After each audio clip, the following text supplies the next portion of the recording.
Well, today, Obama's newly formed Commission on Fiscal Responsibility and Reform met. My guess is that topic number one was the release of the Congressional Budget Office's long-term budget outlook report, which came out yesterday. Now, according to that report, by the end of this year, the federal debt will represent 62% of the nation's economy, the highest levels since just after World War II. Some pretty grim numbers, followed by a very blunt message from the CBO's director, who essentially said, get ready to cut federal spending sharply, raise taxes, or both. But what about the stimulus spending that some claim we need to nurse our economy back to health? Well, if we take a look at last week's G20 and at what the world's foremost economists say, seems like there is absolutely no consensus. So the question remains, to spend or not to spend? Here to discuss it with me is Nikki Kurakawa from the Winston Group and Christian Dorsey, Director of External and Governmental Affairs at the Economic Policy Institute. Thank you both for being here. Now, is this something that's supposed to scare us? And we have the CBO report telling us that by the end of the year, 62% of the nation's economy is going to be our debt. I mean, what does that mean for a country like America? Well, first of all, it's a big number. No one can deny that, but it doesn't mean that we're at the end of the world. We expect to run big deficits during a recession that's as big as the Great Recession was. And certainly our debt levels are not what we'd like them to be, but the greatest threat to the near term is the lack of jobs and the lack of robust economic growth. Because if we really want to deal with that debt issue in the long run, we've got to get people back to work, spending money, and collecting tax revenue.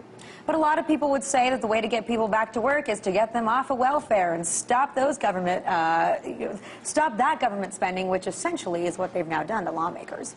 Yeah, I mean, I think the burden of government is just too big at this point. And my concern is that when we keep spending, when we keep raising the credit limit, because we had to raise the debt limit last year too, we're at $13 trillion now. It's expected that we're going to have to do that again.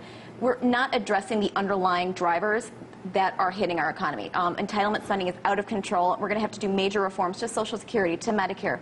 We just added a new entitlement program. So, you know, we talk about cutting earmarks, but there are major other programs that also need to be cut. And what we're passing on to our children this is just like a tremendous yoke around their neck that really it's going to be impossible to dig our way out of. Oh, well, what do you say to that, Christian? I mean, I agree. What are we passing on to our children, to our grandchildren, if this debt just continues to grow? Well, the way to stop the debt from continuing to grow, again, is to have economic growth and people employed and spending. And the question is, how do you do that? Do you stop investing in stimulative measures and focus on deficit reduction? Well, think about that, because Europe is doing that right now. And what are the prospects for Europe's economic recovery if all of a sudden you take money out of the economy? That's not the solution for America at this time.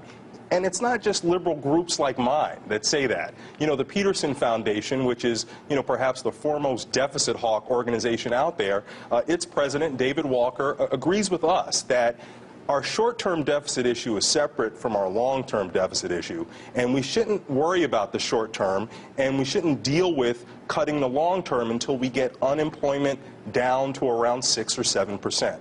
And we're a long way away from that. Well, then how short-term is short-term? If that's the case, if we're so far away from a decent unemployment level? I mean, let's look at what effect has the stimulus package had before we start talking about a third stimulus package, which is on the table and which keeps being put on the table by Congress. Has it actually helped? Because we were told, actually by Bush, that we had to start spending to keep unemployment low. We were told that by President Obama, and it was to keep unemployment below 8%. And where are we now? We're at 9.7, and there's still underemployed people. I mean, that doesn't really even account for all the people that are working part-time. It really hasn't helped. And so my concern is that if we keep spending, it's not helping, and it's just continuing to dig us into it. My interest is this: since when did Republicans make cutting spending their new agenda? I mean, since when have they ever cared about government spending? And if they're so adamant about it, why don't they start advocating for cutting defense spending? Well, You know, you've hit the hypocrisy nail on the head. You know, the reason that Republicans are opposed to efforts to create jobs is because Democrats are talking about them. So pretty much anything that a Democrat supports, Republicans are now geared to oppose, you know, which is just incredibly laughable. That's not what leadership is. But at the same time, we have a lot of Americans. We have Tea Partiers. We have a lot of people out there that are saying the exact same thing, that we need to stop the spending. They're not happy with the amount of money that the government's spending. I mean, do they know what they're talking about necessarily? Are they just, you know, marching to a certain tune that one Republican or one politician told them to follow? I'm an independent, so I'm not a Republican. Just getting that out. But I think Republicans actually used to stand for small government. I think the Bush era actually was that totally betrayed that legacy, and I think that's something that the Republicans are going to have to spend many, many years trying to work their way back into. They have lost the trust of the American people. But I think there are also, I don't know. They're trying to regain it by saying, they're trying to regain it, but also we're going to take down our debt so your grandchildren and children will not be burdened. But with regards to defense spending, I mean, I think there are Republicans that want that. There are a lot of Republicans that don't, but there are also a lot of Democrats that don't. I mean, well, let's look at who's actually have no backbone when it comes to standing up about defense spending. Well, I mean, I think that goes a lot more to where are the bases and where are the factories that are producing this stuff, and that's where we see people. That's where we see the members that are advocating for increased spending, the equipment that we don't need. That's right, jobs. The jobs. They're concerned about jobs, and that's why people don't have the backbone. Jobs for the fighters that we don't need, for an antiquated military. I'm not suggesting that it's right. I think defense spending needs to be absolutely on the table when we talk about spending cuts. Well, they're smart because these are jobs for defense contractors that have a factory in every single city where there happens to be a constituency that's dependent on this factory and building those fighter jets. I mean, it's a vicious circle that we're talking about here. But let's take into account what the director of the CBO said.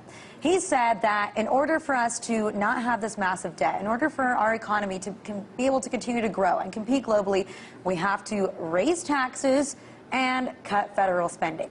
Let's just put that into perspective. If that actually happened in America, would we see riots on the streets? Would we be like Greece right now? You know, we wouldn't. You know, first of all, there are a couple things. We are going to cut spending as soon as we get into a sustained recovery. A lot of the things that people like to talk about, the $800 billion recovery package, you know, we're not going to do that on that magnitude again. And that's not something that's a perpetual and permanent part of America's spending pattern. Taxes, you know, let's look honestly at taxes. America does not have a very high tax burden. These are the actual facts. The upper 1% in this country have a tax burden, an effective tax rate of 31%. A third. You know what? If you're making $1.5 million a year, paying 31% in taxes is really not that big a deal.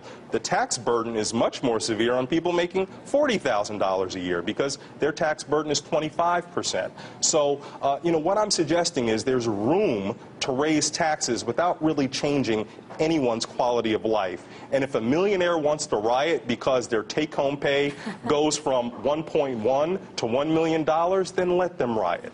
I think when we talk about the wealthy in this country, there's something to bear in mind is that small businesses often file as S corporations, and so those are people that are considered as having money, you know, incomes over $250,000 a year. Those are actually small businesses. So when we talk about raising taxes, we're actually hitting the job creators in this country, and that's what concerns me. I think if we really want a sustained recovery, I would be concerned about creating a stable business environment where people know what taxes they'll have to pay next year, what regulations will be hitting them. We have changed our business environment so much in the past 18 months.